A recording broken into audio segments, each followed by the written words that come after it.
Hello दोस्तों, आंकलन classes में आपका स्वागत है। आज का हमारा टॉपिक है कोश का विभाजन। कोश का विभाजन कैसे होता है, कोश का विभाजन की प्रक्रिया क्या होती है, समसूत्री विभाजन क्या है, अर्धसूत्री विभाजन क्या है, आदि चीज़ों के बारे में जानेंगे। तो चलिए दोस्तों स्टार्ट करते हैं। कोश का विभाजन वह प्रक्रिया है जिसमें जनक कोशिका दो या अधिक संततीय कोशिकाओं में विभाजित हो जाती है। कोशिका विभाजन कोशिका चक्र का एक भाग है। कोशिका विभाजन सामान्यतः दो प्रकार का होता है। नंबर 1 समसूत्री विभाजन, नंबर 2 अर्धसूत्री विभाजन। समसूत्री विभाजन और अर्धसूत्री विभाजन में कुछ अंतर होते हैं, वो देख लेते हैं। तो समसूत्री और अर्धसूत्री विभाजनों में प्रमुख अंतर। नंबर 1 है समसूत्री विभाजन। समसूत्री विभाजन कायिक कोशिकाओं में होता है, जबकि अर्धसूत्री विभाजन जनन कोशिकाओं में यानी यौन कोशिकाओं में होता है। एक कोशिका के विभाजन से दो संततीय कोशिकाओं का जन्म होता है समसूत्री विभाजन में, और अर्धसूत्री विभाजन में 4 अगुणित जनन कोशिकाओं का जन्म होता है। समसूत्री मात्र कोशिका अगुणित अथवा द्विगुणित हो सकती हैं, लेकिन अर्धसूत्री मात्र कोशिका सदैव द्विगुणित प्रकृति की होती हैं। कोशिका विभाजन में प्रत्येक नाभिक में गुणसूत्रों की समान संख्या रहती है।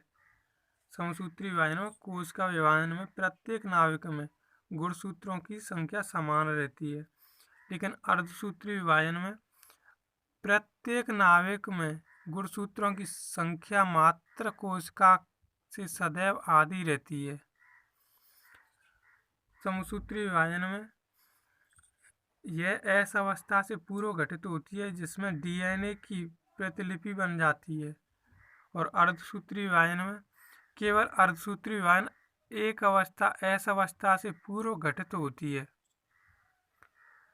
समसूत्री विभाजन में पूर्व अवस्था के दौरान समान गुणसूत्रों में युग्मनज नहीं होते, जबकि पूर्व अवस्था 1 के दौरान सभी समान गुणसूत्र पूर्ण युग्मनज हो जाते हैं। और प्रमुख अंतर है वो ये गुणसूत्रों के आदान प्रदान के समय डीएनए में कोई विनिमय नहीं होता है समसूत्री विभाजन में, लेकिन अर्धसूत्री विभाजन में इसमें कम से कम एक आदान प्रदान होता है।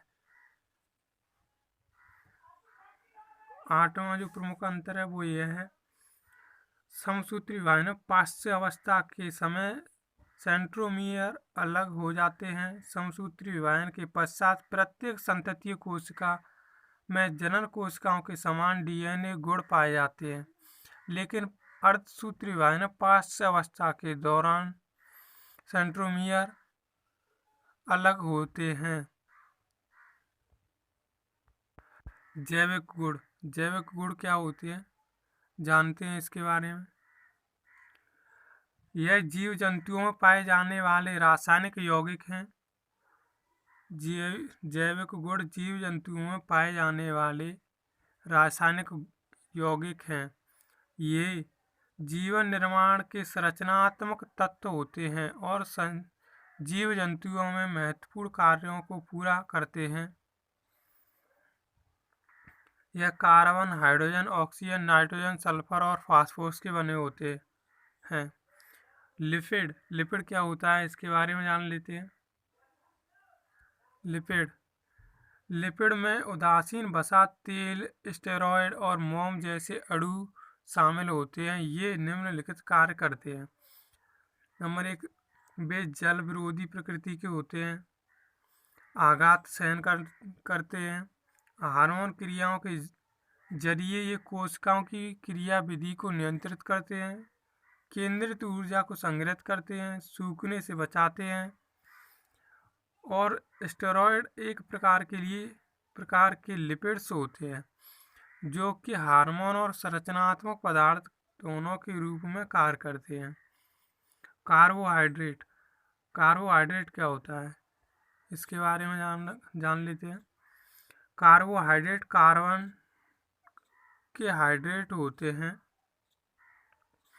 कार्बोहाइड्रेट एकलकों और बहुलकों के दोनों के रूप में पाए जाते हैं।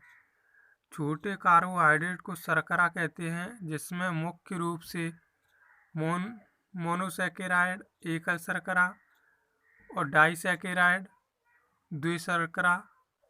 बड़े कार्बोहाइड्रेटों को पॉलीसैकेराइड कहते हैं। थोड़े समय के लिए ऊर्जा का संग्रहण करते हैं। यह संरचनात्मक पदार्थ के रूप में कार्य करते हैं। प्रोटीन के बारे में जानते हैं। प्रोटीन क्या होते हैं?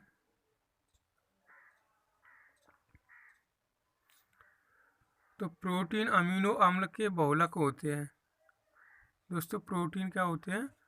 अमीनो अम्ल के बहुलक होते हैं प्रोटीन। किसी जल रहित कोशिका में जैविक अणुओं के कुल भार का लगभग आधा भाग प्रोटीन से बना होता है। प्रोटीन निर्गमन अहम भूमिका का निर्वाह करते हैं, जैसे एंजाइम उत्प्रेरक के रूप में। संरचनात्मक पदार्थ केराटिन के रूप में नाखून और बालों में पाए जाने वाले प्रोटीन हैं। संकुचन मांसपेशी ऊतकों के संकुचन एवं विश्राम की क्रिया में एक्टिन और मायोसिन फाइबर रूप में पाए जाते हैं।